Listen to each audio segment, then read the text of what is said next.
Au Maroc, le temps sera partiellement nuageux sur l'ensemble du pays avec de la pluie à l'ouest de la ligne Taza-Zelal. Des chutes de neige sont également prévues sur le Moyen Atlas. Sinon, à Rabat, il fera 13 degrés, 14 du côté de Casablanca, 13 également enregistrés ici à Tanger. Prévoyez 23 degrés à Laayoune, 19 à Marrakech, 13 à Rachidia et pas moins de 18 à Essaouira. En Algérie, le temps sera partiellement nuageux sur l'ensemble du pays. Ainsi, à Alger, la capitale, il fera 12 degrés, 23 à Tamanrasset, une température de 9 degrés à Béjaïa, 14 à Oran, 15 à Annaba et 11 à Constantine. Toujours au Maghreb et en Tunisie, cette fois pareil, prévoyez un temps partiellement nuageux sur l'ensemble du pays. À Tunis, il fera 16 degrés, 15 à Tabarka, 11 degrés enregistrés à Gafsa, une température de 15 à Sfax, Gabès et Djerba et 1 degré de plus à Sousse où le mercure affichera 16 degrés. Vous êtes sur Midi 1, le journal de 23h.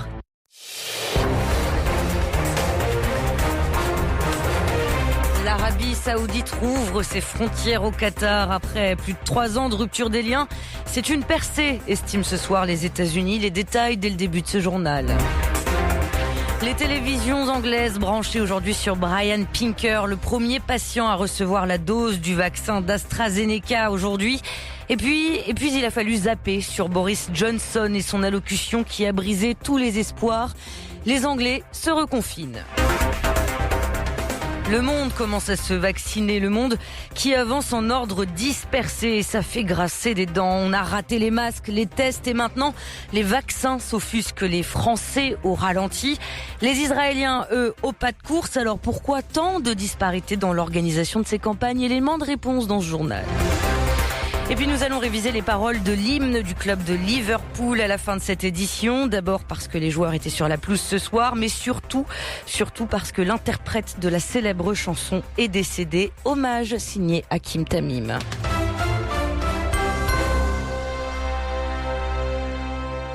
Avec vous, Marion Fontenay, bonsoir à tous. La fin palpable d'une crise longue de 3 ans et demi. Le Golfe sur la voie de la réconciliation. L'Arabie Saoudite rouvre dès ce soir son espace aérien au Qatar, de même que ses frontières terrestres et maritimes.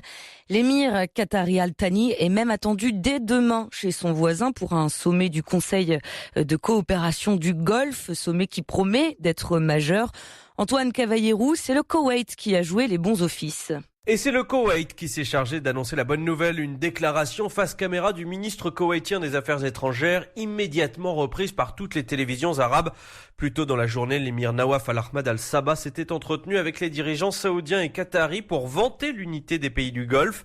La réconciliation pourrait être actée dès ce mardi dans la province saoudienne d'Al-Oula, là où va se tenir ce très attendu sommet du CCG, le Conseil de coopération du Golfe. Doha confirme la présence du cher Tamim Al Thani. La fin de la crise est donc à portée de main, la fin de 3 ans et demi d'une mise au banc du petit mais ambitieux émirat. En juin 2017, Arabie Saoudite, Émirats Arabes Unis, Bahreïn et Égypte avaient rompu toute relation diplomatique, accusant le Qatar pêle-mêle de soutien aux islamistes, de connivence avec l'Iran ou encore de semer le trouble dans la région, ce que Doha a toujours nié. Ces derniers mois, dernières semaines, les États-Unis ont œuvré en coulisses pour un rapprochement, avec toujours en ligne de mire la stratégie de pression maximale contre l'Iran. Et les États-Unis et cette réaction par ailleurs à l'annonce iranienne ce soir, Washington qualifie de chantage nucléaire le processus enclenché par Téhéran pour produire de l'uranium enrichi à 20%.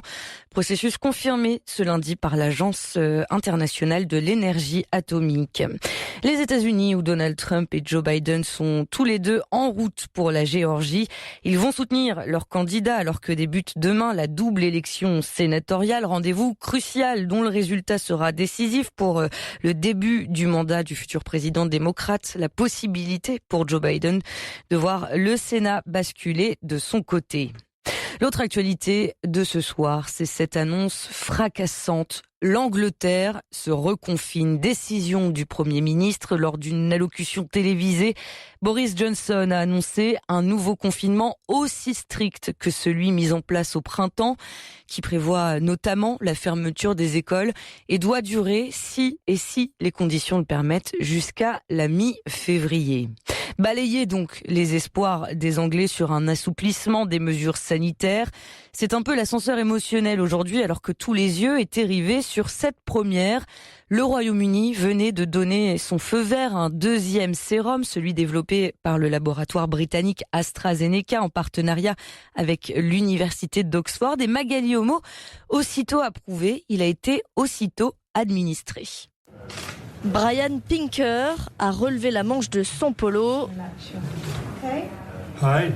pour recevoir devant un parterre de photographes le précieux antidote. Pour être honnête, je n'ai rien senti du tout. Une petite injection de rien du tout, mais qui veut dire beaucoup pour ce monsieur de 82 ans.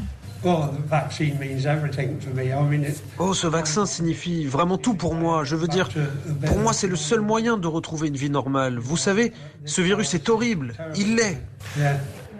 C'est l'infirmière en chef de l'hôpital Churchill de l'université d'Oxford qui a réalisé cette première injection. Un vaccin national dont 520 000 doses sont désormais prêtes à être distribuées. Mais en attendant, les Anglais ne sont pas les seuls à se reconfiner. L'Écosse a d'ores et déjà annoncé un confinement total également dès ce soir. Et pour tout le mois de janvier, pareil pour le Liban, confinement qui débutera ce jeudi. Et en France, du coup, c'est l'interrogation. Se dirige-t-on aussi vers un reconfinement alors que le pays craint déjà le retour de bâton d'après les fêtes? Et le gouvernement français sous le feu des critiques surtout. Contrairement aux voisins européens, la campagne de vaccination, elle a du mal à démarrer en France. Seulement 516 personnes ont reçu l'injection au 1er janvier, quand 200 000 Allemands ont déjà été vaccinés. Leur campagne n'a commencé qu'une semaine avant les Français. Et des chiffres encore bien plus impressionnants aux États-Unis. Le précieux sésame qui coule déjà dans le sang de 4 millions d'Américains. 1 million sur les 13 que compte Israël. Alors, comment expliquer ces situations si différentes, ces organisations si différentes? Élément de réponse avec l'infectiologue François Bricaire. Certains pays comme Israël vaccinent très rapidement avec à la clé une insuffisance de doses vaccinales, que d'autres pays comme l'Allemagne vaccinent très vite et que nous, en France en tout cas, on est plutôt à la traîne. La France est un pays où la vaccination est tellement mal acceptée que les autorités sont obligées de faire avec beaucoup de prudence des recommandations pour aboutir ou essayer d'aboutir à une acceptation vaccinale maximale. C'est compliqué. Mais il y a des différences aussi entre des pays dont l'autorité, j'allais dire, est quand même assez fondamentale. C'est le cas de la Chine. Et puis, il y a des pays plus démocratiques où on admet plus la contestation, la discussion, et donc où on peut éventuellement perdre du temps. C'est en tous les cas l'importance de souligner qu'il faut des leaders, il faut des chefs dans les différents pays où on décide de combattre un phénomène infectieux et qu'on l'a de façon différente selon les différents territoires sans doute.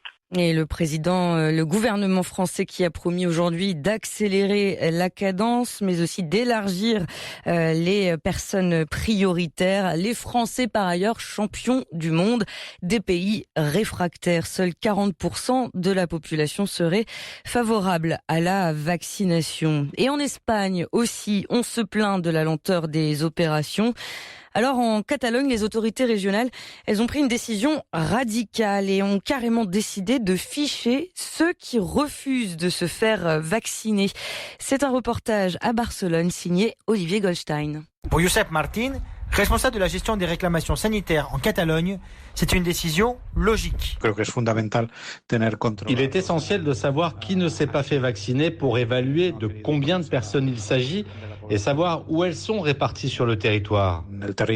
Cette décision fait toutefois débat, puisque le vaccin est facultatif. César Rodríguez, buraliste, pense que cela pourrait même créer un dangereux précédent. Avec un tel fichier, le risque est de créer des citoyens de première et de seconde classe. Je ne suis pas d'accord avec ça. Pour l'instant, pro et anti-vaccins sont soumis aux mêmes restrictions. À partir du 7 janvier et pendant 10 jours, les Catalans ne pourront pas sortir de leur ville. Une mesure prise afin de contenir une troisième vague de contagion. À Barcelone, Olivier Goldstein pour Medi 1. L'Espagne, on y reste, et cette rencontre ce soir, les promus de Cadix qui étaient en déplacement à Valence pour le compte de la 17e journée du championnat espagnol. Un match qui se termine par un but partout. Et puis, l'autre rendez-vous de ce soir, c'était en Angleterre. Liverpool se déplaçait sur la pelouse de Southampton, qui l'emporte d'ailleurs 1-0. Mais surtout ce soir, cet hommage, Jerry Marsden est décédé. C'est lui, en l'occurrence, qui a popularisé une chanson, la chanson